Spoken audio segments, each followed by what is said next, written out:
Inside of today's video, we're going to be ranking all 19 chromatic brawlers all the way from the very worst all the way up to the very best. So as we do this every single season, it'll give you guys the best chance of unlocking the better brawlers within the meta. So let's just jump straight into it. So start off with the worst chromatic brawler in the game right now. We have Gale. So Gale was the first ever brawler to be released as a chromatic brawler, and it's actually the worst right now. So in December last year, he was hit with 3 heavy nerfs, and ever since then, he's just been one of the worst brawlers within the game because primarily he is a tank counter, but he can't even shut down tanks because it takes him so long to actually charge up his super.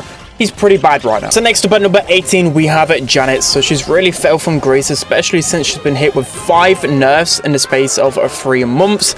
It's really hurt her. So especially when it comes down to ladder, she just gets pushed way too easily. She's still somewhat usable on the really grassy maps because the gadget is still okay, and at least she can do some good chip damage against some brawlers like Tara. But that's probably the only reason why you'd want to pick her. Other than that, she's pretty useless. So next to number 17, we have Mandy. So Mandy's that really high skill cap brawler right now where she's high risk, high reward. She can be really good in bounty and knockout, so don't get me wrong. If you really like those sharpshooters, then she's still a decent option. But if you do miss your super, yeah, pretty much useless for you and your teammates. Mandy, she can be good in the right hands. So next up at number 16, we have Bustos. So Bustos slowly creeping back into the meta. He's a pretty underrated pick a lot of the times, but he's actually just outshined by so many of his other chromatic brawlers where I'd rather just go someone else than a Buster more often than not. But he is picked a lot of the times towards the end of the draft, and as I mentioned, in like Brawl and Gem Grab, he's actually a good lane, especially with his slow-mo gadget. So next up at number 15, we have Fang. So in terms of the fun category, he would actually be at the top. But Fang, as a competitive brawler, he isn't really used too much. I think only in knockout, maybe the rare occurrence and bounty is actually good because as an assassin, there's just better brawlers out there. For example, you got the likes of Daryl, who's just a lot better than Fang at the moment. But as I mentioned, if you want to have a lot of fun, then he's a good pick. At number 14, we have Luz. So Luz is actually one of the least picked brawlers in terms of the entirety of ladder. He's kind of forgotten about right now because only in hot zone is probably the only time you're actually going to see him.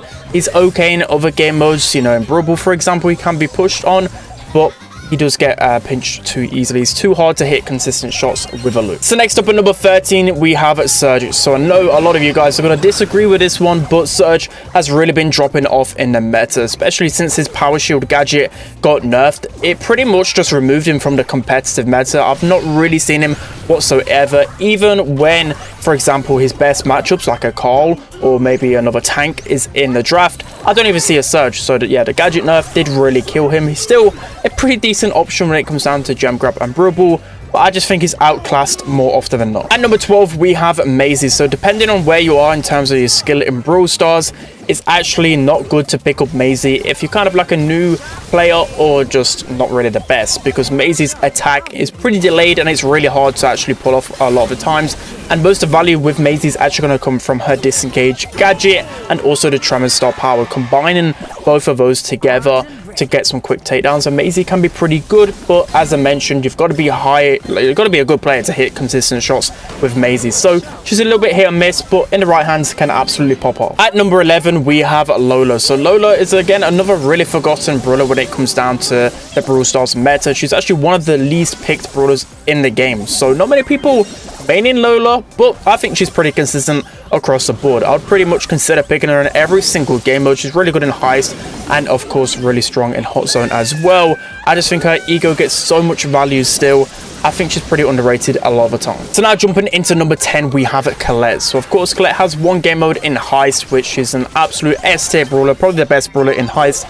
So that's why it's always pretty good to get a Colette in your roster. And just overall, I think she's a really consistent brawler in the meta because, of course, there's always going to be tanks, right? And Colette can just completely shut them down. So next up at number 9, we have Buzz. So Buzz, again, in terms of the fun department, he's actually really up there. He's actually one of the most picked brawlers across all of Brawl Stars. So just going to show that a lot of people really love Buzz. And I think it's a pretty good Buzz meta because a lot of his biggest counters are actually have been nerfed. You know, like Gale, for example, Surge. So he's able to thrive a little bit. Of course, he can't really do well into Shelly, but you get what I mean. He's able to thrive a little bit more. He's actually a consistent pick across pretty much every single game mode. Maybe except for like knockout and maybe bounty, but you can still pretty much use him on those really closed off maps.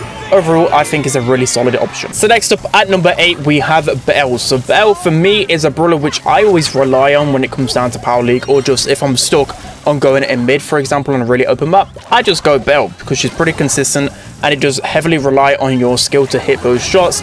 I think she's a really fantastic option, especially when you're thinking of heist or again any open map. She's that go-to brawler. So next up at number 7, we have Ash. So we're actually seeing a fall in his play rates a lot of the time, but I still think Ash is a pretty consistent brawler, especially if the likes of Shelly and maybe Cordelius get a nerf, then I think he will skyrocket back up into the meta. But overall, he's a really strong option when it comes down to Brawl and gem grab because he's so good down the lane. He can win a lot of matchups with his rats. I think he's a really good brawler on. So moving on to the 6th best chromatic brawler, we have Sam. So Sam, he does take a lot of skill to play a lot of the time. So again, if you just picked up the game or just a fairly average player, then it might be pretty hard to pull off a Sam a lot of the times. But trust me, if you can master Sam, you can win so many different matchups. I think probably the only matchup, of course, is going to be pretty hard against the Shelly. But other than that, he can just run over pretty much everyone, especially with the hearty recovery star power.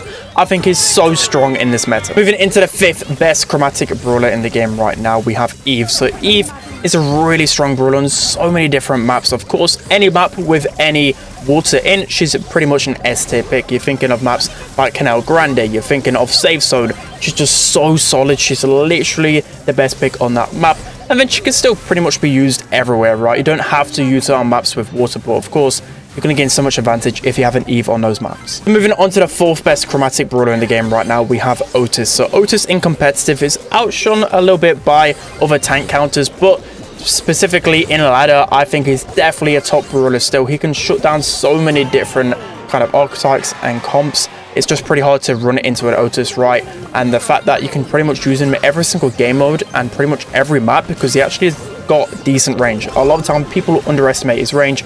I think he's so solid right now. So now moving on to the best 3 chromatics in the game right now, starting off with RT. So RT, I felt like he was in a bit of a weird spot, especially since they nerfed his super, so you can't just instantly spam his super really quick and delete everyone.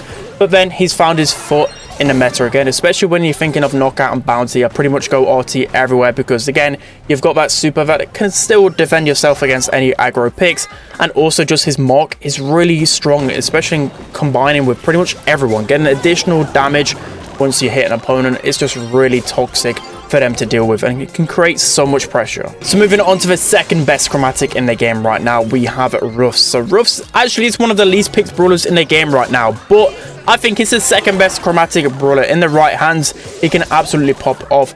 You know, he's classed as a support brawler, but a lot of times you're actually carrying with a Ruffs, breaking open the map, giving your teammates and yourself an extra 20% damage and HP. It does go a long way, especially in the long game. And I just think he's so consistent across the board. In terms of Brawl and gem grab, I pretty much always go at Ruffs on my side because he's so strong. So for me, you just absolutely have to get Ruffs. So now moving on to the best chromatic brawler in the game right now, we have Cordelius. So of course, Cordelius is like the best brawler in the game. So of course, he's going to be a really strong chromatic brawler. But at this point in the season, I think it's pretty evident he's going to get a nerf, right? So it's up to you whether you still want to unlock him. You know, right now, I'm having a lot of fun with him and he's completely broken. So if you're going to lock him, just try and get in as high in trophies as quickly as possible because he's definitely going to get nerfed. Let me know down in the comment section below who you think is the best chromatic brawler in the game.